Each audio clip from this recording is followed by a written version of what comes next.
Yeah, that you bet. brand, as you say, that telling the story and the result of telling that story is really your brand. Can you share it with the guys, the community? What's going on with all your efforts in branding, and why is it such a success? Yeah, so many great things. I mean, the success is based on the team. Fantastic team that's in place right now that's totally devoted to helping us expand and extend our brand.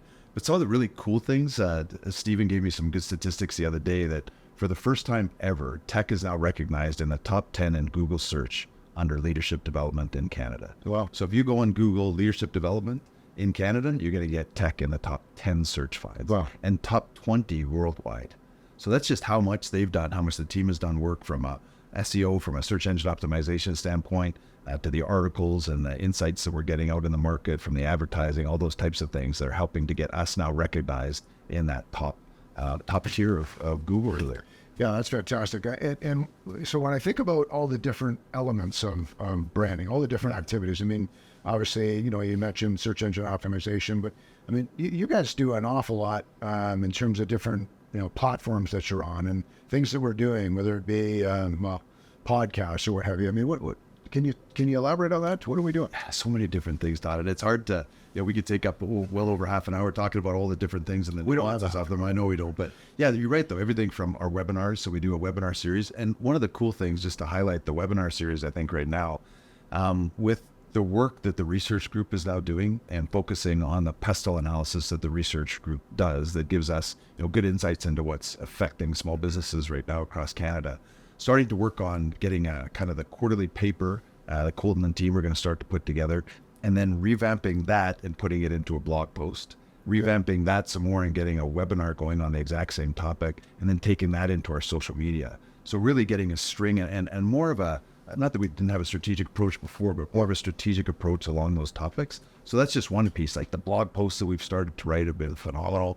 We've hired a young writer that's helping us write on very important topics that are affecting businesses now. So tying that then into our webinars, of course. Our podcasts, we've always looked at our podcast as more of an awareness tool, I think, to help get the name of TEC out there, show us as a thought leader in this space.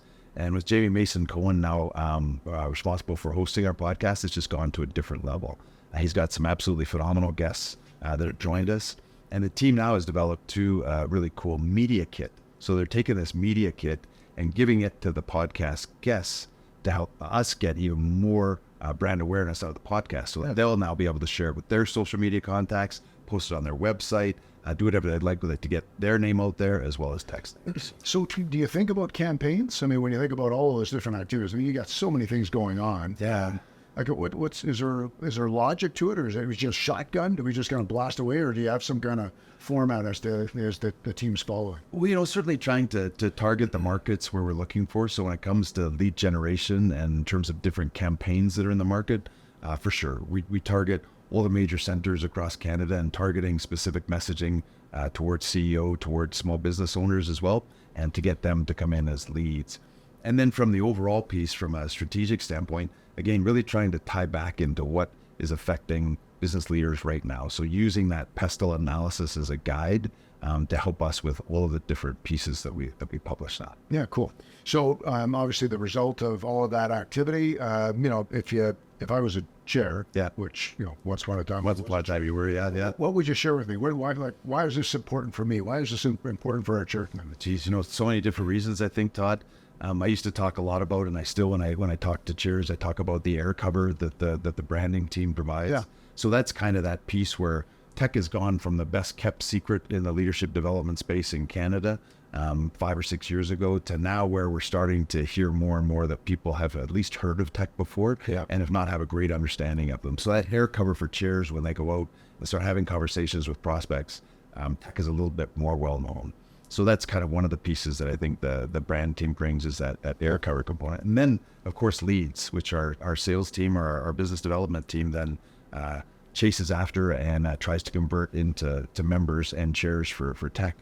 And actually, so far this year, I think of the 70-odd members that we've signed with TEC so far through the business development efforts, almost half of those have come from digital efforts. Resulting in leads. Yeah, cool. And I want to talk more about business development in a minute, but before I leave brand, So what else can you share with us? I mean, because one thing is obviously supporting the chair community, which Yeah. you know, clearly there's lots going on there with the activity inside of brand and how that correlates into supporting chairs. What about the member? Like, what are we doing with members these days? I mean, obviously that's a big focus as we think about that authentically engaging, rewarding relationship in our theme for this year. Yeah. How does that play into? How does brand tie into the member experience? Yeah, again, I think in so many ways, Todd. One of the clear ways is in the stuff that we produce. So we take a look at it, the SEAL Confidence Index, for instance. So working with the research team, getting the SEAL Confidence Index responded to by our members, but then also sharing that SEAL Confidence Index or that SEAL Confidence Survey ultimately with our members, and encouraging our chairs to use that survey as discussion points within their group meetings. Yep. Obviously, the Anderson report as well. So the Anderson report comes out on a monthly basis. The team works and has worked really well to brand that, worked with Dr. Anderson on the insights that are in there, and then getting that out into the marketplace. Now, I think I was actually just talking with Stephen. We had a one-to-one this morning, and how do we get those communicated in an even better ways and more about our challenges the next quarter? Well, you do have the weekly, or no, it's not weekly, it's weekly chair bulletin. But Correct, yeah. Is it bi-weekly? Is the number? Bi-weekly member bulletin as well. Yeah. And thanks for the segue. We do a bi-weekly I'm here member for. bulletin. Yeah.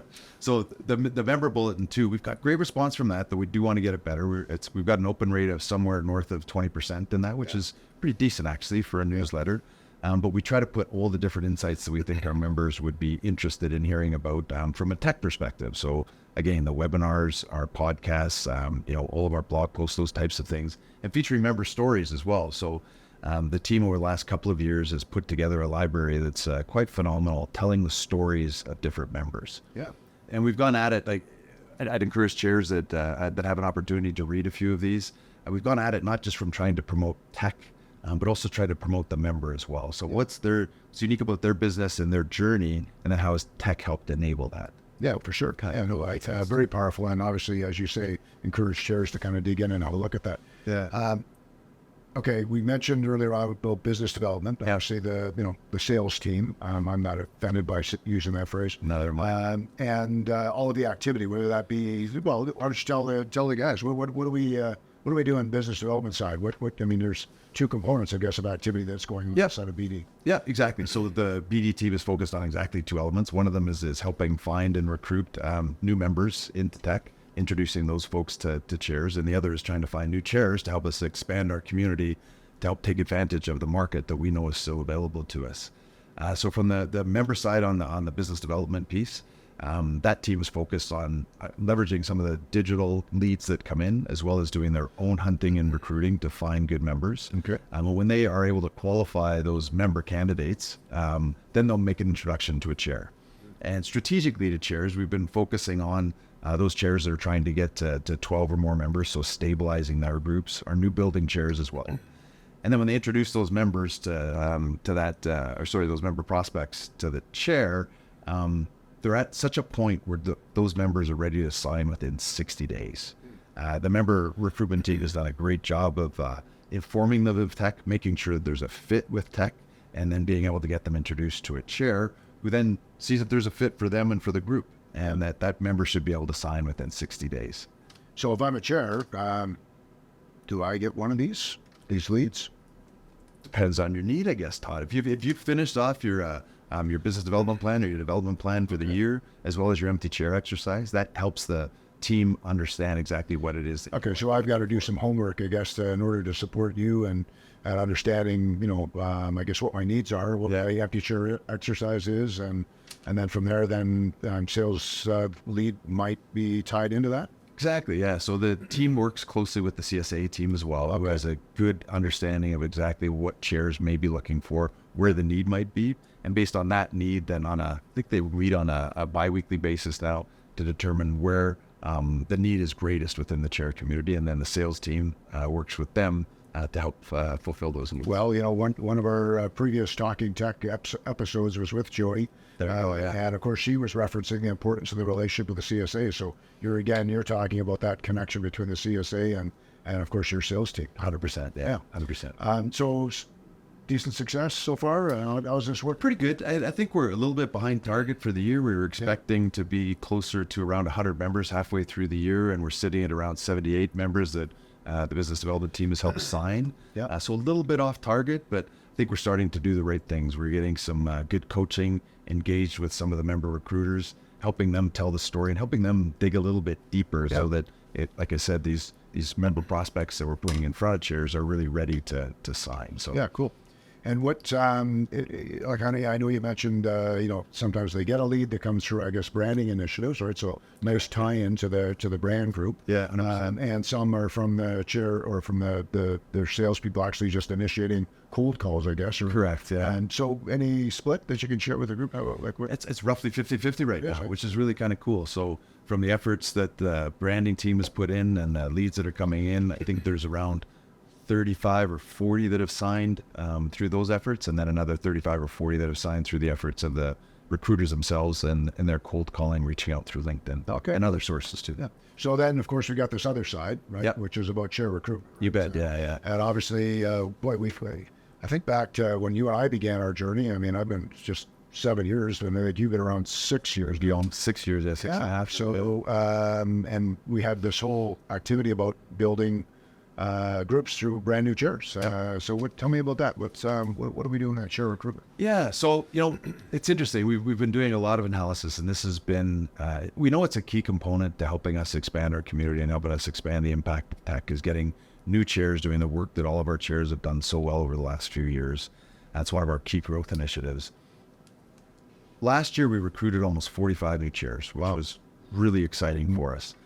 And I'd still swear up and down that every man and woman that we brought on to do that work had the capabilities to do that work. Yeah. The challenge we're running into is we enhanced the Tech Canada chair training. We just did Tech Canada chair training 2.0 to get chairs even more capable of running meetings after they launch. But what we found is that we're not perhaps getting the people that are dedicated and willing to put in the hard effort and hours to do the work. Yeah. Well, it is hard work. Our chairs would all know that. Totally, yeah. And we know that, particularly if we don't bring in good people, that they have an impact on our brand in the market. Sure.